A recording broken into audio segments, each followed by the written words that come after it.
हमें बहुत सारे लोग मिलते हैं कि और बताते हैं, तो हमें बोलते हैं कि आप 2025 विधानसभा चुनाव पे आप अचानक से वीडियो बनाना क्यों बंद कर दिए। तो देखिए, और कुछ लोग ये भी कहते हैं कि आप किसी पार्टी से मिल चुके हैं, या आप मतलब किसी को फेवर करना चाह रहे हैं। तो देखिए, हम हमारा नाम अभी इतना बड़ा नहीं हुआ है कि हम किसी पार्टी से मिल जाए, और दूसरी बड़ी बात है कि हम किसी पार्टी को फेवर ही नहीं कर रहे हैं। और आपको अगर देखना है तो जाइए हमारे चैनल पे, आप सभी वीडियो को अगर देखेंगे तो उसमें से हम आरजेडी हो या जेडीयू हो, बीजेपी हो या जनसुराज हो, उस सब के निगेटिव पॉइंट्स पे हम बोल चुके हैं। तो हम आपको बताते हैं कि हम इस चुनाव में किसी भी राजनीतिक दल के साथ नहीं हैं।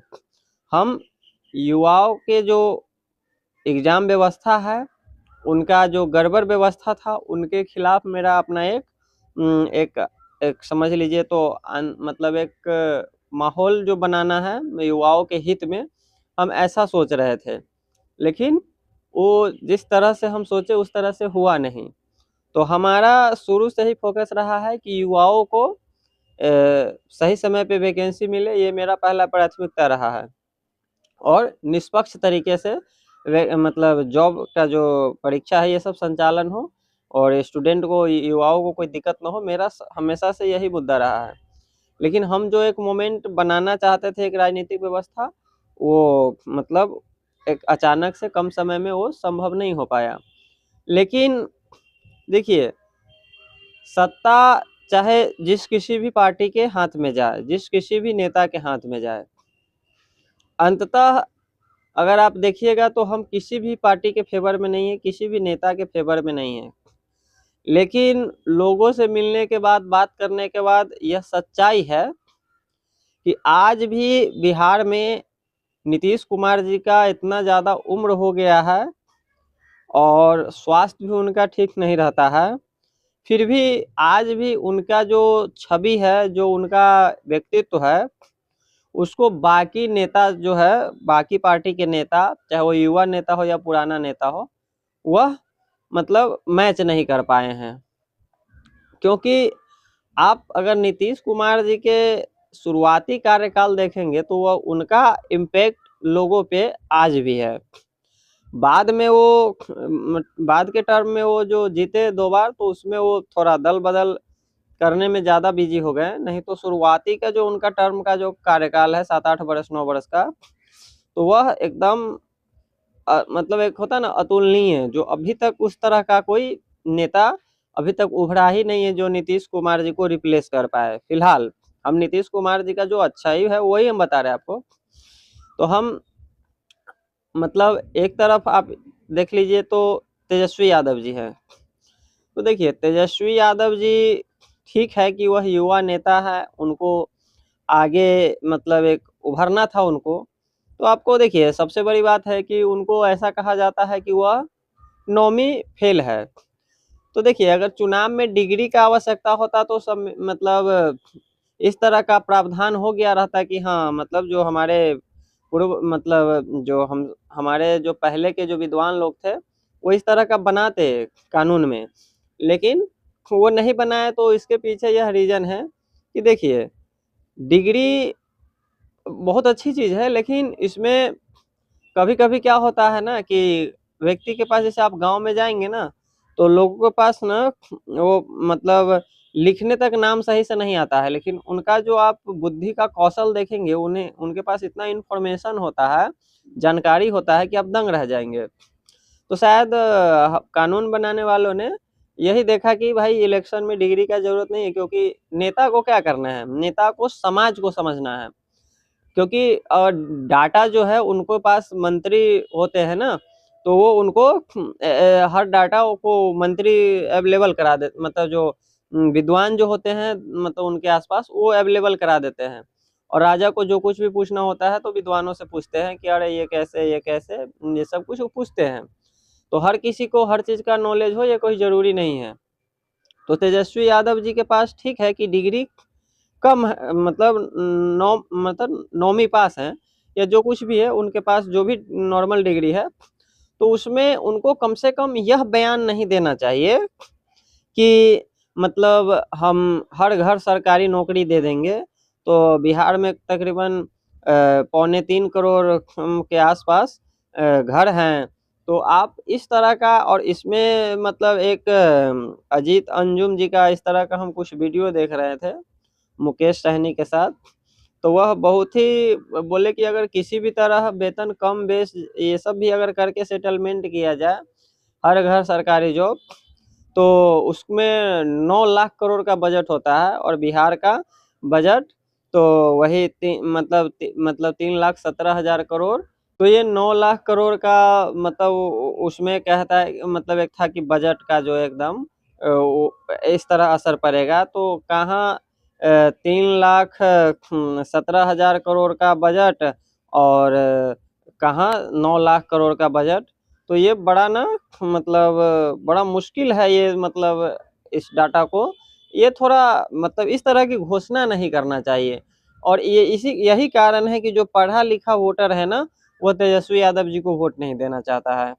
क्योंकि उनके मतलब ठीक है कि जुमलेबाजी मतलब 2014 के इलेक्शन में भी हुआ था कि 15 लाख सभी के अकाउंट में आएंगे। लेकिन उस समय क्या था ना कि डिजिटली इतना मतलब भारत में डिजिटल हर घर में के लोगों को डिजिटली इतना पकड़ नहीं था। तो उस समय ये चीजें दब गई और अफवाह फैली भी, तो लोग इस पे उतना तर्क वितर्क नहीं किए क्योंकि उस समय सोशल मीडिया इतना था नहीं। लेकिन आज के डेट में कम से कम इस तरह के तेजस्वी यादव जी को जुमलेबाजी नहीं करना चाहिए था। तो ये फैक्टर हो गया, एक नीतीश कुमार, एक तेजस्वी यादव जी। बीजेपी के पास अपना कोई सीएम फेस है नहीं, तो उनका तो खैर बात ही खत्म कीजिए। वो तो मतलब पिछले 20 सालों से नीतीश कुमार जी के कंधों पे ही अपना जो भी बंदूक चलाना होता है चलाते आ रहे हैं। और इनका जो है कि मतलब जन सुराज का, तो जन सुराज के जो प्रशांत किशोर जी है ना, तो देखिए वो बहुत मतलब समझ लीजिए तो वो ठीक ठाक आगे बढ़ रहे थे। लेकिन उसमें उनका ना बैकफुट पे वो तभी चले गए जब जैसे ही पूरे मतलब भारत को या बिहार को कह लीजिए, मतलब जब भी जैसे ही लोगों को पता लगा कि प्रशांत किशोर पांडे उनका पूरा नाम है। देखिए व्यक्तिगत तौर पर मेरा यह मानना है कि हर जाति में अच्छे लोग होते हैं और हर जाति में बुरे लोग होते हैं। तो हम जिस जाति से बिलोंग करते हैं तो हम कोई जरूरी नहीं कि उस जाति के सभी लोगों को हम सपोर्ट करते हैं। जो गलत है हम उनको गलत बोलते हैं, चाहे वो किसी भी जाति से हो। तो हम किसी जाति से नफरत व्यक्तिगत नहीं करते हैं और हम सबको यही सलाह देते हैं कि किसी भी जाति के सभी लोगों से नफरत नहीं करना चाहिए। क्योंकि कोई भी जाति कोई भी धर्म बुरा नहीं है, लेकिन बुरे लोग हर जाति और हर धर्म में हैं। लेकिन बिहार अभी भी जातिवाद से निकल सके, अभी इसके लिए बिहार क्या पूरा भारत भी तैयार नहीं है कि जातिवाद से वो निकल पाए। क्योंकि जब भी एक तरफ से जातिवाद होता है तो लोग दूसरी तरफ से भी करने लगते हैं। और क्योंकि अब हर लोग किसी का डिजिटल बहुत ज़्यादा पकड़ हो गया है, तो आप किसी को बलगला नहीं सकते।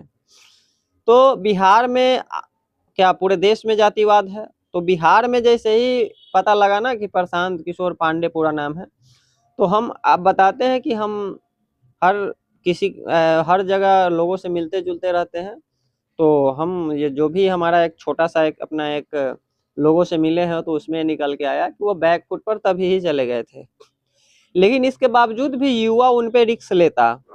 लेकिन कोई भी पढ़ा लिखा युवा जो है ना, उनके सामने अगर आप ये घोषणा करेंगे कि 1 घंटा के अंदर हम शराब चालू कर देंगे, तो वह आपसे बैकअप होगा। क्योंकि यही आप खान सर का एक वीडियो देखेंगे, तो उस वीडियो में खान सर कह रहे हैं कि एक नेता है प्रशांत किशोर जी, वो बहुत अच्छा मतलब करने का कोशिश कर रहे हैं।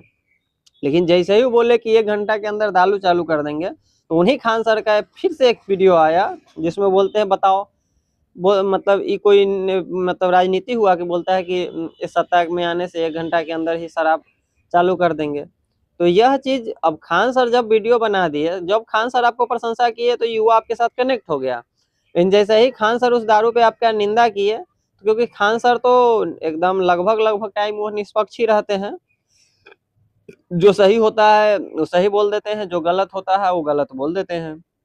तो जब खान सर को अच्छे लग रहे थे तो अच्छा बोले, जैसे ही दारू चालू करने की बात की है तो खान सर को अच्छा नहीं लगा, एज ए मतलब टीचर होने के नाते और एक अच्छे इंसान होने के नाते भी अच्छा नहीं लगना चाहिए, क्योंकि दारू इंसान को जानवर की तरह मतलब 90% इंसान को दारू जानवर की तरह बना देता है। हाँ 10% लोग हैं जिनके पास कंट्रोल कैपेसिटी है अच्छा, तो एक मनुष्य की तरह व्यवहार कर लेते हैं, लेकिन 90% लोग दारू के नशे में एक जानवर की तरह व्यवहार करने लगते हैं। तो मतलब आप समझ लीजिए, तो आप खान सर जैसे ही आपका मतलब प्रशंसा किए तो लोग आपके साथ कनेक्ट हो गए, खान सर जैसे आपकी निंदा किए लोग आपके साथ डिस्कनेक्ट हो गए। तो ऐसे में मतलब कहा जाता है कि आखिर सीएम बनेगा कौन। देखिए किसी भी चीज का भविष्यवाणी करना ये तो कहीं से सही नहीं है, क्योंकि भविष्य तो भगवान भी नहीं जानते थे अपना, तो इंसान क्या जानेगा किसी भी चीज का भविष्य। लेकिन फिर भी एक होता है कि अनुमान लगाना, लेकिन सही पूछते हैं तो जो थोड़ा बहुत भी समझ रखता है वह इस बिहार इलेक्शन में मतलब एक होता है ना कि अनुमान भी लगाने से कतरा रहा है, क्योंकि इस बार का बिहार का जो इलेक्शन है यह जो है ना कि मतलब यह एकदम इसमें अनुमान लगाने में भी आदमी का सर चकरा जा रहा है। तो इसमें लेकिन इसके बावजूद भी जो मेरा आकलन कहता है, मेरा आकलन सही भी हो सकता है गलत भी हो सकता है, कि ओवरऑल देखा जाए तो हम किसी पार्टी और किसी नेता का फेवर नहीं कर रहे हैं, लेकिन सच्चाई यही है कि नीतीश कुमार जी का अभी भी कोई भी मतलब इतना ज़्यादा उम्र हो चुका है नीतीश कुमार जी का, लेकिन फिर भी नीतीश कुमार जी को रिप्लेस कर सके ऐसा कोई भी सीएम फेस नहीं दिख रहा है। हमें किसी भी पार्टी और किसी भी नेता का हम समर्थन नहीं करते हैं, लेकिन सच्चाई से आप आंखें मिचौली नहीं खेल सकते हैं। सच सच होता है, और सच्चाई यही है कि नीतीश कुमार जी का इतना ज़्यादा उम्र हो चुका है और इस उम्र में भी उनका रिप्लेसमेंट अभी भी बिहार में एज ए सीएम फेस कोई दिख नहीं रहा है।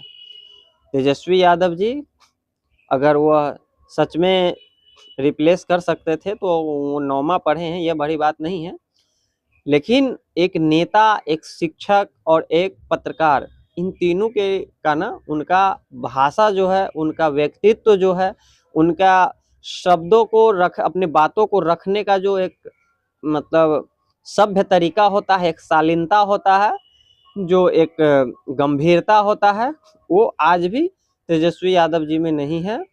और बाकी जो पॉलिटिशियन है चाहे वो सम्राट चौधरी हो उनमें भी नहीं है। जितनी आसानी जितने अच्छे तरीके से कुछ अपवादों को अगर छोड़ दिया जाए नीतीश कुमार जी को तो मतलब वो जितने अच्छे से वो अपने बात को जितना गंभीर व्यक्तित्व तो आज भी उनका है, तो इस व्यक्तित्व को कोई अभी भी मैच नहीं कर पा रहा है। बाकी देखते हैं हम लोग कि 14 तारीख को आखिर बिहार की सत्ता किसके मत्थे चढ़ेगा, और जिस किसी के भी मत्थे चढ़े हम तो यही कहेंगे कि बिहार में कानून का राज हो, आम जनता अपने आप को सुरक्षित महसूस कर सके, और अगर तेजस्वी यादव जीते या कोई भी जीते वह भेदभाव किसी से ना करे, किसी जाति किसी धर्म से, कानून का प्रॉपर राज हो, चाहे जो भी सत्ता में आए जो भी सीएम बने। इसके साथ ही जय हिंद जय भारत।